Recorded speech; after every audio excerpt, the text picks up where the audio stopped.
का सौदा ना करके जाए। है ये एतकाद की कमजोरियां हैं हमारी। अकीदे कमजोर हो गए जो ससुर से मांगने पे लगे। हाँ, गलत बात नहीं कह रहा हूं। जाओ तो तुम्हारे गांव का सबसे बड़ा ठेकेदार हो ना, सबसे बड़ा पैसे वाला हो, बेटे की शादी नहीं हुई है ना, तो जाके देखना उसने बेड कब खरीदा था, उसके घर में सोफे नए हैं कि नहीं। हमने बड़े बड़े जमींदारों को देखा, वो इसलिए नहीं खरीदते बेड कि लल्ला को जहेज में मिलने वाला है। जब भी गाड़ी लागा सेकंड हैंड ही लागा कि लल्ला को नहीं मिलेगी।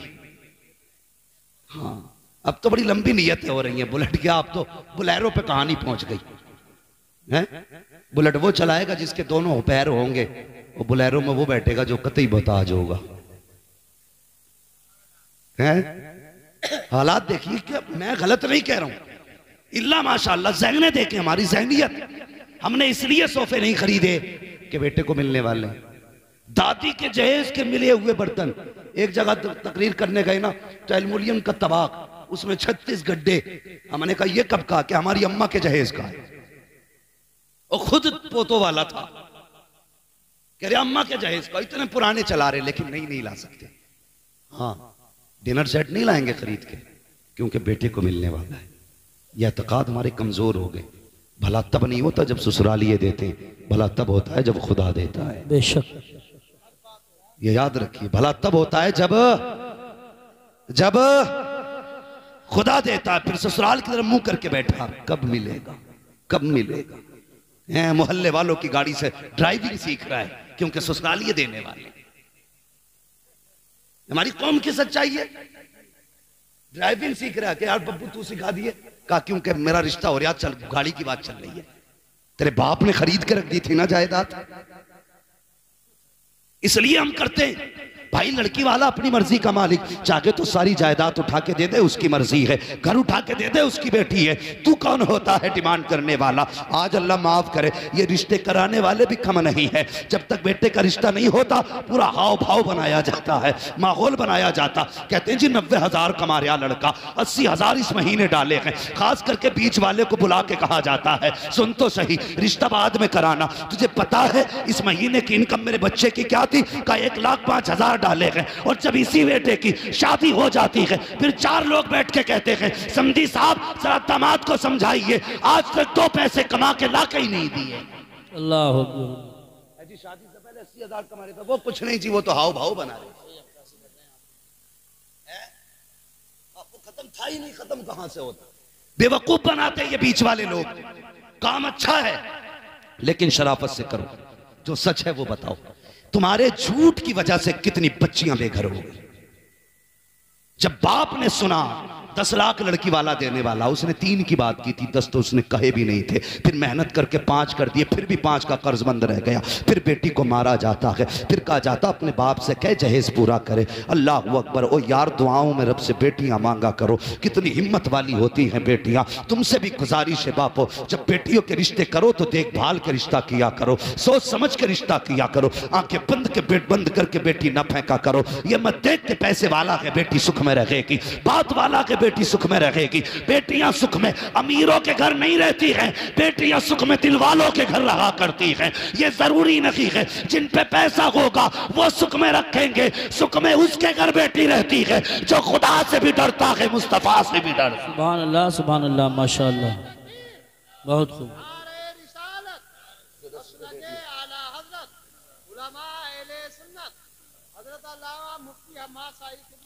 बस तवज्जो है ना?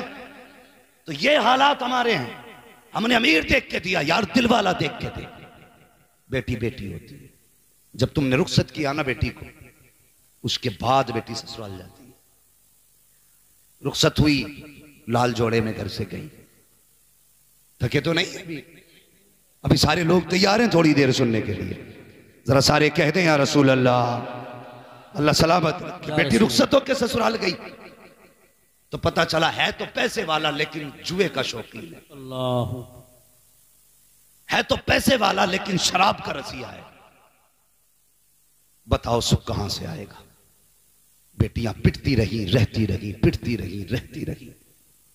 लेकिन बाप की दहलीज पे जब भी बेटी आई ना, उसने कभी बाप से ये नहीं कहा अब्बा तूने कैसे घर डाला। आंसू पोंछ लेती बाप के घर से पहले पहले। बाप पूछता बेटी क्या हाल है, मुस्कुरा के कहती है अब्बा तेरा शुक्र है, बड़ा अच्छा घर दिया है तूने। उसे पता है अगर मैंने कह दिया बाबा मुझे रोज गालियों के बाद रोटी मिलती है, रोज तानों के बाद रोटी मिलती है ना, ये कभी चैन से सो नहीं पाएगा, ये कभी चैन से सो नहीं पाएगा। अल्लाह अकबर, वो जानती है चैन से सो भी कैसे सकता है। उसे पता है जब मैं जवान हुई थी और इसको फिक्र हुई थी मेरी शादी की, तो मैंने इसकी आंखों में आंसू देखे। ये कीमती जहेज ना ला करके मुनासिब दामों का जहेज लेकर के आया, लेकिन मेरा चेहरा उतरा हुआ देखता था, मैं मुस्कुरा देती थी। बाप था समझ जाता था बेटी का दिल छोटा हो रहा है, लेकिन मुस्कुरा के कहता था बेटी दुख ना करना, इतना दूंगा जिंदगी भर ऐश करेगी। ये पूरी जिंदगी लगाता रहा, इसने मेहनतें करके जहेज दिया। हजार हसरत मेहनतों लगने के बाद मुझे इज्जत से इसने रुखसत किया था। अगर आज इसे पता चल गया कि जिस घर में इसने डाला है मेरे घर के उस घर के अंदर मेरा सुख जा चुका है, चैन खत्म हो चुका है, तो ये बाप चैन से सो नहीं पाएगा। इसलिए मेरी गुजारिश है ए बापो तुमसे भी कहना चाहता हूं, जब भी देखा करो कि रिश्ता करना है पैसे वाला ना देख, अगर देखना है खुदा वाला देखा करो, मुस्तफा वाला देखा करो। और तुम भी एमए पास ना देखो, बीए पास ना देखो, अगर बेटी ढूंढनी हो दीनदार देखा करो। ये पूछो कुरान आता है कि नहीं, नमाज पढ़ती है कि नहीं। अगर नेक बेटी लाओगे तो तावीज़ों की जरूरत नहीं होगी, कदम इसके आएंगे, करम खुदा का बरसना शुरू। सुभान अल्लाह माशाअल्लाह, बहुत खूब। आज आग लगी है समाज में, आग। तुम्हें पता है तुमको अमीरों दौलत वालों 10-10 लाख की आतिशबाजी करने वालों, इस साल में 7 लड़कियों ने मुस्लिम धर्म छोड़ा है। माज़अल्लाह 7 लाख गैर मुस्लिमों के घर में पहुंची। जिम्मेदार कौन? तुम कहोगे आरएसएस, में कहूंगा गलत, इसके जिम्मेदार तुम हो। हां, दिल के पपोले जल उठे सीने के दाग से, इस घर को आग लग गई घर के चिराग से। हमने निकाह इतने मुश्किल कर दिए कि बेटियां उम्मीद ही हार बैठी। गुजरती उम्र देखी तो किसी का भी हाथ थाम लिया। इसके जिम्मेदार हम हैं, हमें इसके जिम्मेदार। यही तो बेटियां थी जो हुजूर के लिए जंगों में बड़े बड़े बहादुरों के आगे सीना सफर होती थी। आज यही बेटियां इस्लाम से क्यों निकल रही है? क्या है इसके पीछे राज? कभी झांकना पड़ेगा अपने गिरबान। सुना होगा ना तारीख रही है बेटियों की। हजरत खालिद बिन वलीद जंग में एक दिन टोपी भूल गए थे, पता है ना? जंग में, बात समझ रहे ना सारे लोग, जंग में टोपी भूल गए थे। तो इधर बीवी सोई, ख्वाब में हुजूर तशरीफ ले आए। फरमाने लगे तुम सो रही हो, मेरा खालिद दुश्मनों की भीड़ में, दुश्मनों के बीच में फंसा है। गालिबन ये ख्वाब हजरत अबू बैदा इब्न जर्राह ने देखा कि तुम सो रहे हो, मेरा खालिद दुश्मनों की भीड़ में है। आंख खुली, जल्दी से दस्ता तैयार किया, फौरन खालिद बिन वलीद की मदद के लिए भेजा। इधर बीवी ने निगाह डाली, देखा टोपी रखी हुई है। कहते ये टोपी तो कभी खालिद छोड़ते नहीं है, आज कैसे रह गई? जल्दी जल्दी टोपी उठाई है, दिल की धड़कनें तेज थी। अल्लाह मेरे खालिद की खैर करना, आज बिना टोपी के गए हैं जंग में, दुश्मनों के बीच में खालिद घिरे हैं। इधर अबू बैदा बिन जर्राह का दस्ता, उधर बीवी के हाथ में टोपी, आप नकाब पहन के तेजी से घोड़ा तोड़ा रखी थी। देखा दस्ते ने जाता हुआ, ये खातून कौन है? अबू बैदा ने कहा पकड़ो इस सवार को, देखो तो सही ये कौन जा रहा है। लोग दौड़ करके गए। हजरत खालिद बिन वलीद की बीवी ने कहा ठहर जाना, मेरे करीब मत आना, मैं कोई और नहीं बल्कि खालिद बिन वलीद की बीवी हूँ। कहा कहाँ जा रही हो? कहा खालिद अपनी टोपी भूल गए हैं, वो देने जा रही हूँ। ये लोगों ने कहा था हमें दे दो, हम पहुंचा देंगे। खालिद बिन वलीद की बीवी ने बड़ा प्यारा जवाब दिया था, इसमें हुजूर के बाल हैं और ये हमारे घर रहते हैं, हमें पता है इनका अदब कैसे किया जाता। नारे तकबीर, नारे रिसालत, नारे गौसियत, मसलके आला हजरत हजरत अल्लामा मुफ्ती हम्माद रजा साहिब किबला। सुभान अल्लाह। तारीख रही हमारी बेटियों की, और टोपी लेके खुद गई। जिस दुश्मन के जत्थे में खालिद डर छुपे थे, दबे थे, घिरे थे, उसकी जब जाकर के सफे पलटना शुरू की, खालिद अपनी तलवार भूल गए, बीवी को देखने लगे। और बीवी नकाब में थी। आपने फरमाया कौन है ये जवान जिसकी तलवार थमती नहीं, वो तलवार के आगे कोई टिकता नहीं। हल्के से नकाब सड़काया, मुस्कुरा के कहा खालिद मैं तुम्हारी ज़ौजा, सुभान अल्लाह, मैं तुम्हारी ज़ौजा हूं। कहने लगे ये महारत कहां से? कहने लगी सुनो खालिद, कल तक टोपी तुम्हारे पास रहती थी, आज टोपी मेरे पास रखी हुई। सुभान अल्लाह, सुभान अल्लाह, बहुत खूब। ये थी मेरी कौम की बेटियां, आज भी बेटियां हैं। और ये बीमारी फैल कहां से रही है? तुम्हारे ट्यूशन, तुम्हारे कॉलेज, तुम्हारे स्कूल, तुम्हारी यूनिवर्सिटीज की खल्त मल्त तालीम से फैल रही है। सही बात।